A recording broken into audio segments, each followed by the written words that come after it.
Bismillahirrahmanirrahim. Ujian praktek tafsir hadis. Saya akan menceritakan yang pertama tentang kaum Samud, Nabi Soleh alaihissalam. Kaum Samud adalah kaum yang masyarakatnya memiliki banyak keterampilan, seperti bercocok tanam, berternak, dan berarsitektur. Namun, dengan keadaan kaumnya yang superior, mereka menjadi pribadi yang cenderung sombong dan merendahkan kaum lainnya. Keseharian kaum Samud senantiasa dihiasi dengan bermaksiat kepada Allah, mabuk-mabukan, berzina, berfoya-foya, dan melakukan tindak kejahatan lainnya. Dikarenakan kondisi kaum Samud ini yang senantiasa bermaksiat kepada Allah, maka diutuslah Nabi Shallallahu Alaihi Wasallam oleh Allah kepada kaum Samud untuk mengajak kembali kaum Samud kepada jalan yang benar.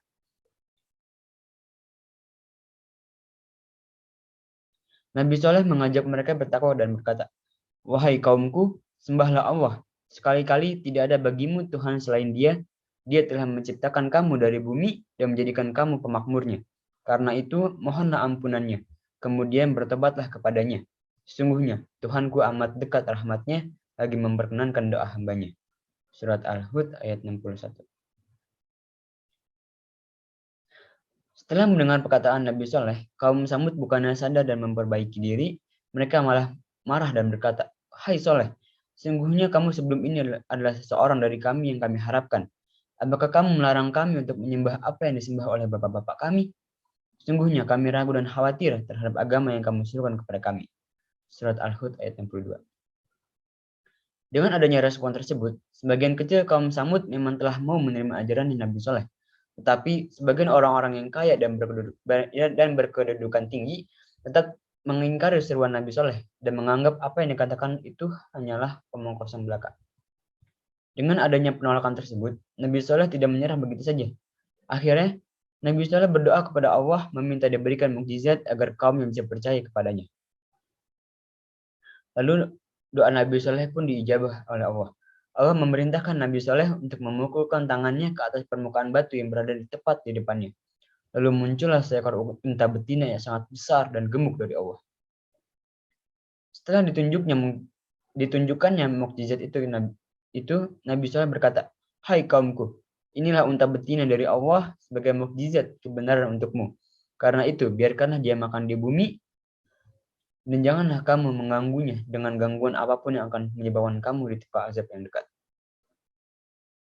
Melihat hal itu, kaum Samud pun terkejut dan sebagian mengikuti Nabi Soleh dan iman kepada Allah, dan sebagian yang lain mengingkarinya dan mengira itu hanyalah sihir yang dilakukan oleh Nabi Soleh untuk mengelabui mereka. Nabi Soleh pun berpesan kepada kaumnya untuk tidak mengganggu unta betina tersebut dan mengizinkan masyarakat untuk bergantian memerah susu unta betina ajaib tersebut. Namun, dengan adanya unta betina itu, orang-orang yang menentang ajaran Nabi Soleh pun mulai khawatir karena unta itu meminum banyak sekali air dari sumber air kaum Samud. Selain itu, banyaknya hewan ternak yang kekurangan pasokan air juga yang menyebabkan mereka merencanakan rencana jahat untuk membunuh unta betina tersebut. Sampai pada akhirnya suatu hari, seorang pemuda bernama Mushadda bin Muharij dan Gudar bin Salif berhasil membunuh unta betina tersebut dengan cara mengawasi unta saat sedang minum, dan dengan cepat Mushadda memanah betis unta betina tersebut dan Gudar yang menikam perut unta betina tersebut dengan pedangnya. Melihat unta betina itu mati dibunuh, maka Nabi Soleh pun bersedih dan mengatakan bahwa akan ada azab yang menimpa kaum Samud dan tidak kembali ke jalan yang benar. Tanda-tanda akan diturunkannya azab adalah pada hari pertama saat terbangun dari tidur, wajah mereka akan menjadi kuning. Lalu pada hari kedua, wajah mereka akan berubah menjadi merah. Dan pada hari ketiga, wajah mereka akan berubah menjadi hitam. Dan pada hari keempat, maka turunlah azab Allah. Sebelum hari turunnya azab, Nabi Soleh dan kaumnya yang beriman pun meninggalkan daerah tersebut. Dan mereka yang tidak beriman marah mendengar ancaman Nabi Soleh. Maka mereka pun memutuskan untuk membunuh Nabi Soleh alaihissalam. Ketika mereka sedang dalam perjalanan untuk membunuh Nabi Soleh alaihissalam, tiba-tiba muncullah petir yang menggelegar dan gempa bumi yang sangat dahsyat. Lalu tiba-tiba muncullah batu besar entah dari mana menimpa kepala mereka semua. Selanjutnya, kisah kaum Ad, Nabi Hud alaihissalam. Menurut catatan sejarah, kaum Ad merupakan salah satu suku tertua sesudah kaum Nabi Nuh alaihissalam. Kaum Ad juga tidak mengenal Allah Subhanahu wa taala sebagai Tuhannya, seperti kaum Nabi Nuh alaihissalam. Mereka membuat patung-patung yang diberi nama Samud dan Al-Hattar, serta disembah sebagai Tuhan. Kaum Ad hidup sangat makmur. Mereka memiliki peradaban yang tinggi dan unggul dalam bidang pertanian karena air yang melimpah. Mereka juga memiliki harta dan binatang ternak yang banyak. Mereka juga mempunyai ladang yang subur dan hijau, penuh dengan kebun-kebun yang indah dan mata air. Upaya keras Nabi Hud alaihissalam dalam berdakwah dan mengajak umatnya kaum Ad untuk kembali ke jalan yang benar diabadikan oleh Allah Subhanahu wa taala dalam Al-Qur'an surat Al-Hud ayat 50 sampai 52. Allah Subhanahu wa taala berfirman, "Dan kepada kaum Ad kami utus saudara mereka Hud. Dia berkata, wahai kaumku, sembahlah Allah dan tidak ada Tuhan bagimu selain Dia. Selama ini kamu hanya mengada-ngada." Upaya Nabi Hud alaihissalam dalam berdakwah juga diabadikan oleh Allah Subhanahu wa taala dalam surat Asy-Syu'ara ayat 128 hingga 135. Allah Subhanahu wa taala berfirman, "Maka kamu mendirikan istana-istana pada setiap tanah yang tinggi untuk kemegahan tanpa ditempati. Dan kamu membuat benteng-benteng dengan harapan kamu hidup kekal. Dan apabila kamu menyiksa, maka kamu melakukan dengan secara kejam dan bengis. Maka bertakwalah kepada Allah dan taatlah kepadaku."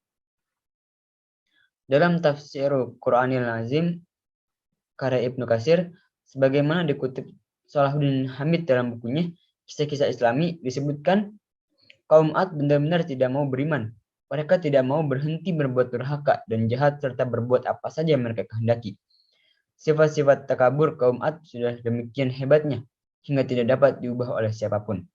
Saking hebatnya sifat ingkar mereka, Allah Subhanahu wa taala memberikan laknat berupa langit dan awan yang hitam pekat. Lihat keadaan yang begitu ganjil, mereka semua keluar rumah untuk melihat awan tersebut.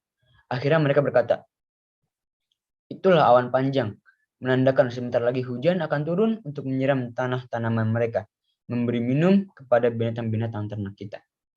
Nabi Hud alaihissalam lalu berkata kepada mereka, "Itu bukanlah awan rahmat, tapi awan yang membawa angin samun yang akan menewaskan kamu semua. Angin yang penuh dengan siksa yang sepedih-pedihnya." Kemudian angin dahsyat itu berembus luar biasa hebatnya. Binatang ternak mereka yang sedang berkeliaran di padang terbang berhamburan. Yang kecil dan yang besar terbang meninggi ke angkasa. Allah Subhanahu wa taala mengabadikan kisah azab terhadap kaum Ad dalam Al-Qur'an surat Al-Haqqah ayat 6 sampai 8. Allah Subhanahu wa taala berfirman, "Sedangkan kaum Ad mereka telah dibinasakan dengan angin topan yang sangat dingin.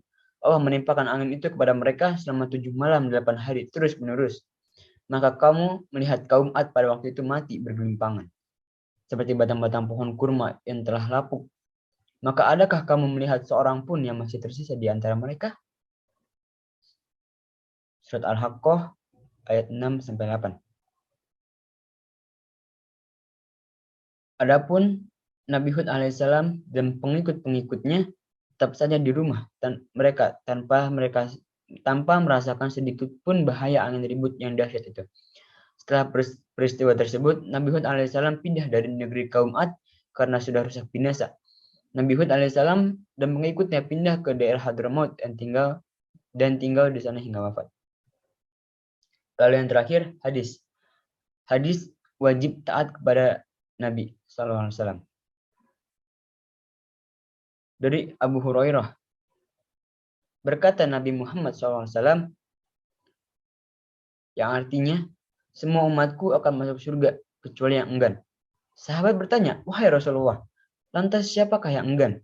Nabi sallallahu alaihi wasallam menjawab, "Siapa yang taat kepadaku masuk surga, dan yang membangkang berarti enggan." Makna hadis ini bahwasanya umat beliau yang mentaati dan mengikuti petunjuk beliau akan masuk surga. Dan barang siapa yang tidak mengikutinya, berarti dia enggan masuk surga. Barang siapa yang mengikutinya dan mentauhidkan Allah serta istiqomah dalam syariat Allah serta menunaikan salat, menunaikan zakat, melaksanakan puasa Ramadan, berbakti kepada kedua orang tua, menjaga dari perkara yang Allah haramkan seperti perbuatan zina, meminum minuman yang memabukkan, dan perkara haram lainnya, maka akan masuk ke dalam surga. Karena orang tersebut telah mengikuti Rasulullah.